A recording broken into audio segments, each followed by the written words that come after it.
Descripción de los planteamientos filosóficos acerca de la libertad con relación a la felicidad. La libertad se trata menos de hacer la voluntad de uno que de estar sujeto a la de los demás. Todavía consiste en no someter la voluntad de otros a la nuestra. Rousseau. Felicidad en general es un estado de satisfacción debido a la propia situación en el mundo.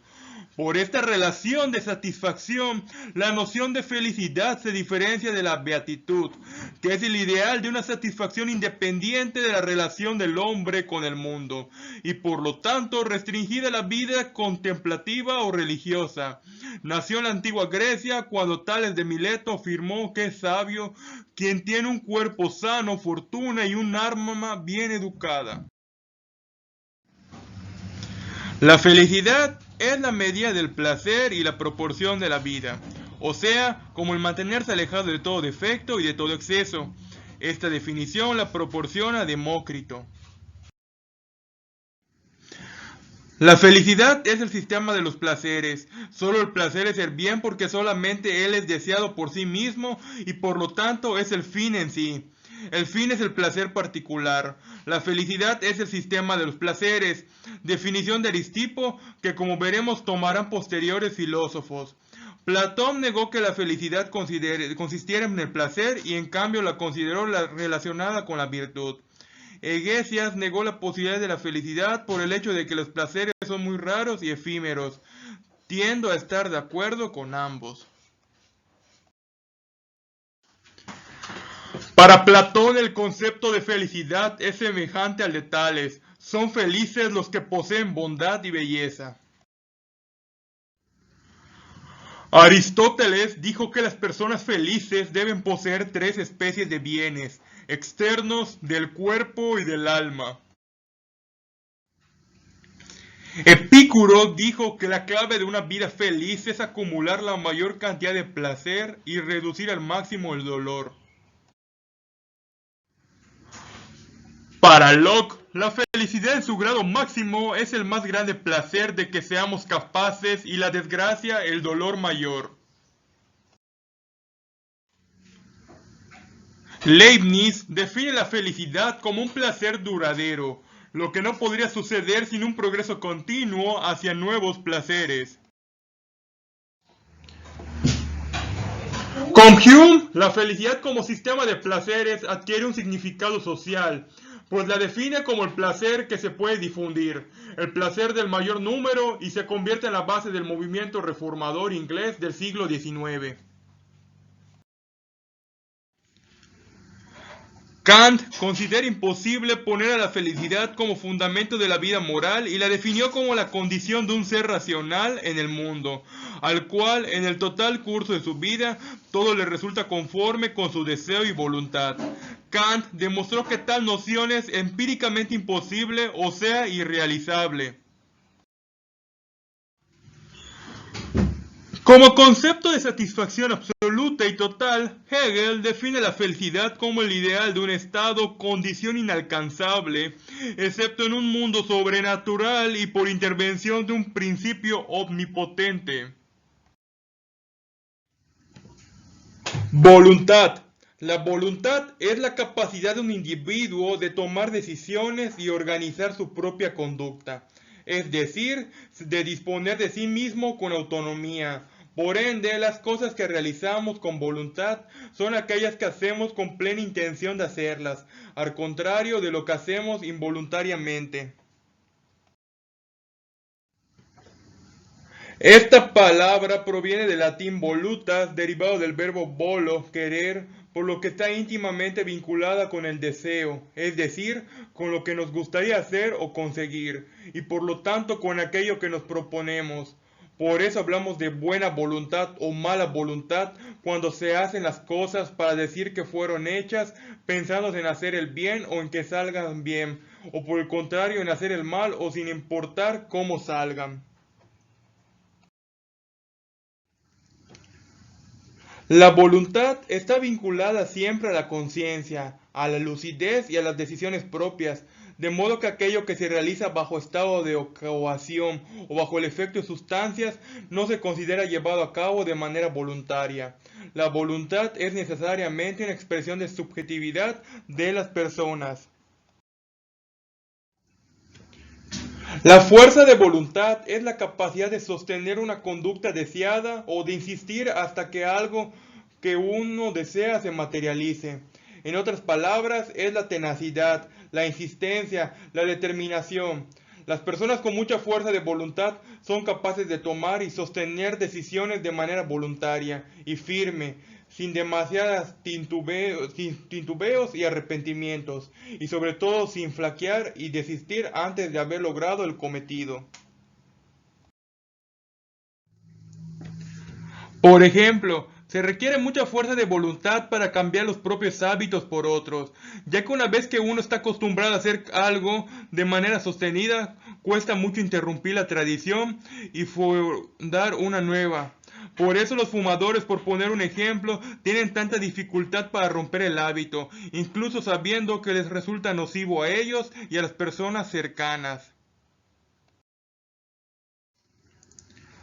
La voluntad ha sido desde épocas antiguas un elemento central en las reflexiones filosóficas de la humanidad. El propio Platón en la antigua Grecia hablaba de ella como la sede de la responsabilidad individual. Por su parte, su discípulo Aristóteles relacionó la voluntad con la ética, vinculando la virtud. Pensadores posteriores, como René Descartes, añaden que solo se puede hacer elecciones conscientes cuando se dispone de la información completa para juzgar. De manera que la voluntad, cuando más ilustrada o educada, más libre es. Este es el ideal del Renacimiento y de la Ilustración, nacidos en Europa.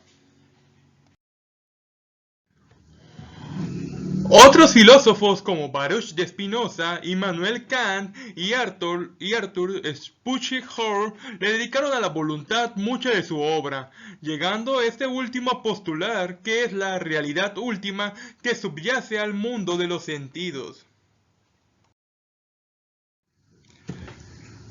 Deliberación. Se entiende por deliberación la acción de considerar y reflexionar sobre las ventajas o desventajas que conlleva la toma de una decisión determinada, bien sea de manera individual o grupal.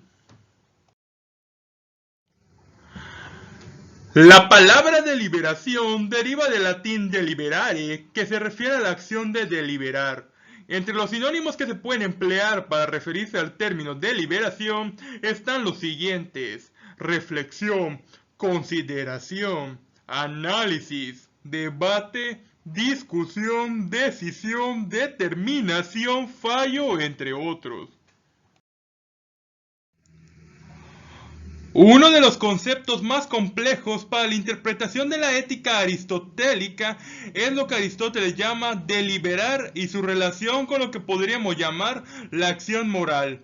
En general, para Aristóteles, la deliberación es el proceso psicológico que conduce a la decisión para llevar a cabo una acción determinada. Así, el punto final de una deliberación es una decisión, aunque hay varias advertencias que hace Aristóteles al respecto.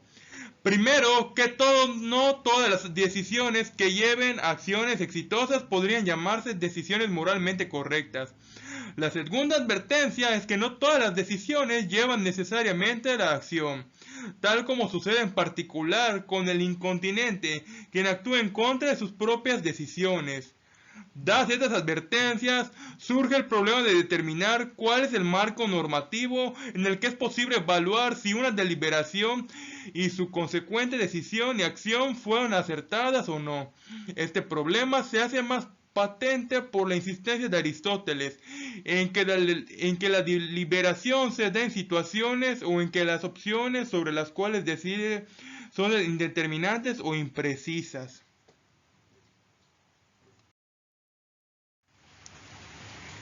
Es claro que para Aristóteles la deliberación culmina en una decisión y en una consecuente acción. Sin embargo, tal como acabamos de señalar, no solamente el éxito en la acción y la satisfacción del deseo que inició la deliberación es suficiente para valorar moralmente la deliberación y la decisión. Se requiere de elementos adicionales a la propia deliberación y la decisión para poderlas valorar moralmente. Pero, ¿cómo establecer tales criterios en un campo como la ética, que es impreciso y que está lleno de incertidumbre, tal como afirma Aristóteles al inicio de la Ética Nicomaquea? ¿Ofrece Aristóteles un marco de valoración en el que esto siquiera sea posible? La respuesta que queremos defender es que sí, que pese a la inexactitud propia de la ética y a lo indeterminado que puede ser el objeto de la deliberación, Aristóteles ofrece un marco normativo general para la valoración de la deliberación. Este marco tiene un doble aspecto, uno concreto para las deliberaciones puntuales, pero que Aristóteles considera insuficiente por ser demasiado específico, aunque necesario para poder dar lugar al segundo aspecto más amplio y más comprensivo, al cual Aristóteles denomina la buena deliberación. Es así como a través de esta Aristóteles plantea lo que podríamos llamar con pleno sentido un marco normativo para la evaluación de la deliberación, si bien este no va en contra de la inexactitud de la ética.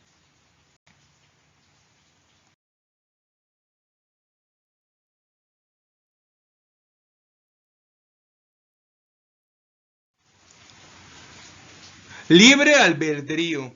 Cuando hablamos del libre albedrío o la libre elección, nos referimos a la capacidad de los individuos de tomar decisiones autónomas, o sea, de hacerse enteramente responsables de sus acciones desde un punto de vista moral, filosófico e incluso psicológico. El término proviene de las voces del latín liber, libre, y arbitrium, juicio. La existencia o no del libre albedrío ha sido uno de los debates más antiguos y extensos de toda la filosofía occidental y buena parte del pensamiento religioso, y se puede encontrar todavía en diferentes disciplinas científicas, como la psicología.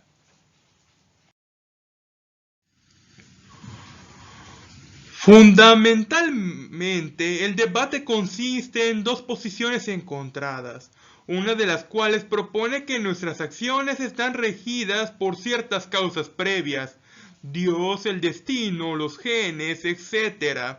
Y otra que propone exactamente lo contrario, que estamos enteramente a cargo de lo que hacemos. La postura que tomemos en este debate tendrá consecuencias éticas, jurídicas y científicas.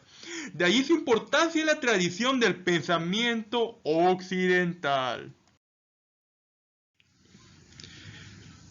El determinismo, aparte de la identidad de que todo evento en el universo físico posee una causa identificable y por ende se rige según el esquema de causa-efecto, de modo tal que si manejamos la suficiente información respecto de un fenómeno, podremos eventualmente determinar sus causas.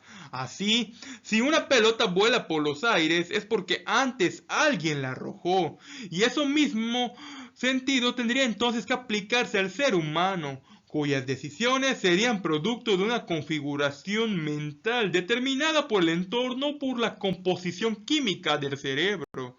Por ejemplo, el libertarismo, en cambio, defiende la idea de que nuestras acciones están únicamente motivadas por nuestra voluntad y que la inherente sensación de libertad que ello implica no debe ser descartada, sino que forma un importante fenómeno de nuestra vida subjetiva. Según esta postura, no hace falta realmente indagar respecto a los factores que inciden en nuestra